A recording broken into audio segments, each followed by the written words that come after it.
Urban areas exhibit higher surface temperatures than rural areas due to their building infrastructure, with rougher land surfaces and concentrated release of heat, vehicles, industry, increased emission of aerosols and greenhouse gases, and other increases in anthropogenic heat sources. Urban environments may modulate local microclimates, which has the potential to affect regional and global climate change. Urban systems may affect several attributes of climate change, such as temperature, rainfall intensity and frequency, snowfall, and flooding.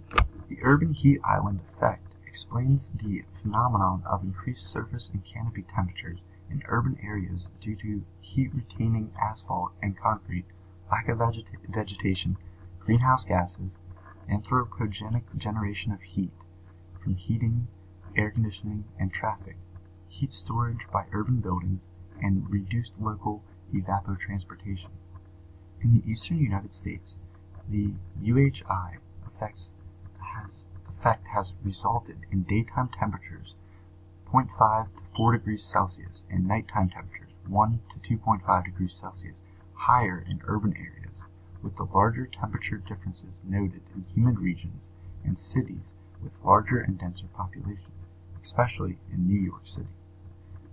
The UHI effect is proposed to increase in the future as the structure, area, and population density of New York City grows. Urban heat island effect has been noted to increase urban land surface temperatures by 2.9 degrees Celsius and increase the temperature of cities dominated by temperate forests by as much as 8 degrees Celsius. Urban environments, such as New York City, lose up to 12% of precipitation through surface runoff, compared to 3% loss to runoff in vegetated areas. Interestingly, urban areas that comprise 1% of the land in the United States contribute to 2% of the continental terrestrial biosphere total, which represents the carbon loss from the biosphere to the atmosphere. Recent studies suggest that urbanization has a profound effect on the cycling of water, carbon, aerosols, and nitrogen in the climate system.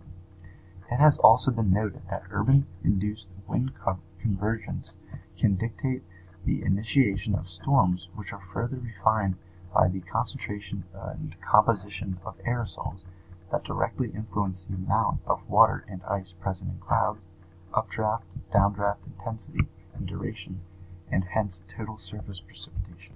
The World Bank estimates that more than 81% of Americans currently live in urban areas.